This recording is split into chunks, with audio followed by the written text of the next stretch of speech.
بسم الله والصلاة والسلام على رسول الله. سلام البنات، نتمنى تكونوا كامل لاباس. كاينه اخت معنا طلبت مني ندير لها صابلي طبقات. نتمنى برك تشوف هذا الفيديو وتخلي لي تعليق. شوفوا البنات، الصابلي هذا رايح يجي هشيش يذوب في اليد قبل الفم. كما راكم تشوفوا الطبقات راهم باينين. شوفوا مصداقية الوصفة، هنا الصورة تعبر وحدها. نروحوا الان طريقة تحضير. عندي 250 غرام مارغرين تكون درجة حرارة المطبخ، رشة ملح، نخلطهم مليح.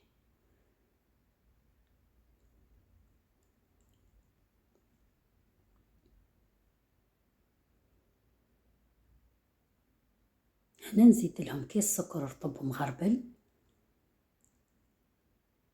وعندي ربع كيس زيت.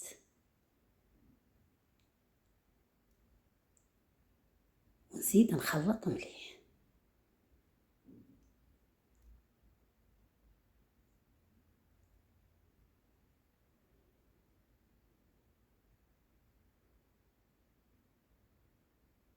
هنا نزيد كيس من لافاني ومبشور ليمون. وهنا عندي ربع بيضات كاملين، رايحة نحط بالحبة وهني نخلط. هنا الصورة راهي واضحة.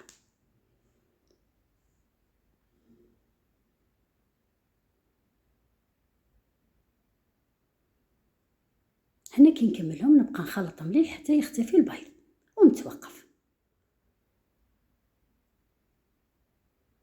هنا نبدا نضيف الفرينة،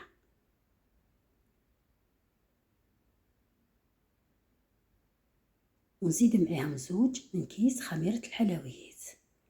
طبعا كل كيس يوزن 10 غرام. ونجمع. كاينه هنا نقطة البنات، ما تيبسوش العجينة، ديما نقولكم خليو القوام تاعها طري كيما راكم تشوفوا هنا. هنا نجي نوزن العجينة ومن بعد نقسمها على 3 هكذا باه تجيكم قد واللي ما عندوش الميزان يدير عينه ميزانه. نجيب ورق الطبخ ونبدا نطرح عليه الطبقة الأولى بهذه الطريقة. في المرة الأولى مشيو بيديكم، بعد حطوا البلاستيك وبداو تطرحوا فيها. وحاولوا ديروا ورق الطبخ قد البلاطو اللي رايحين ندخلوه للفرن.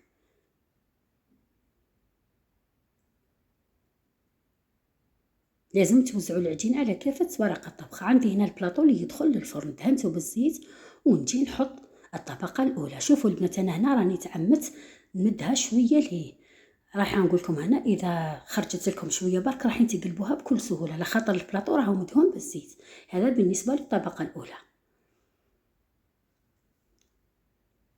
نحي ورق الطبخ ونجي نثقبها بالفرشيطة.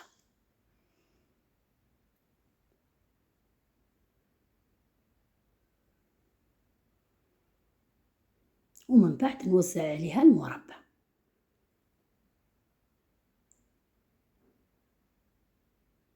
كيما راكم تشوفوا فيا أنا.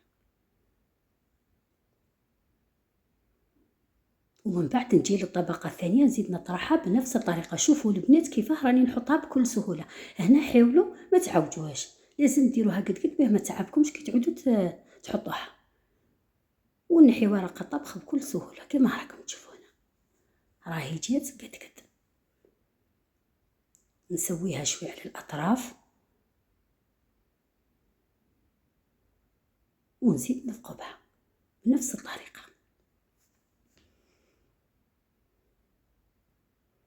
ونوزع عليها المربى.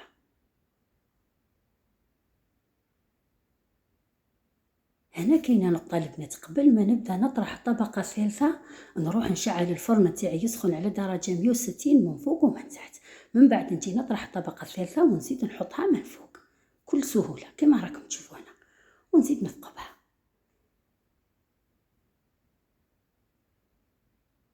وندي ندخلها للفرن الطيب، قلت لكم على درجه 160 من فوق ومن تحت حتى تدي هذا اللون الذهبي.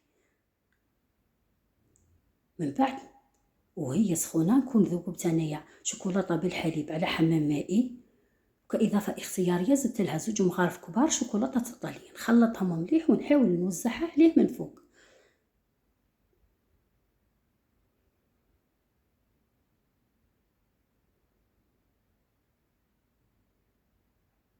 هنا وزعوها عليها البنات وهو سخون باه تجيكم سهلة.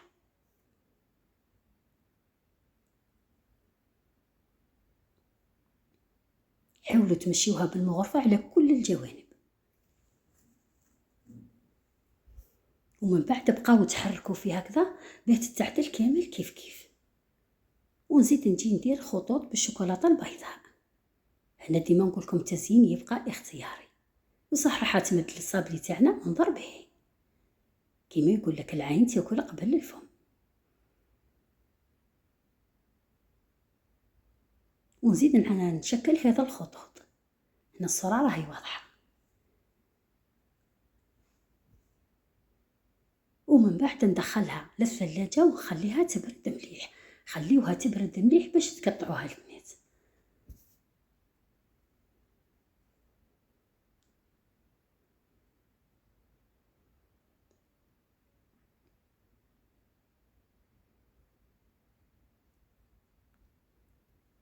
هنا بعد ما بردت مليح نجي نقسمها، وشوفوا طبقات البنات راهم واضحين.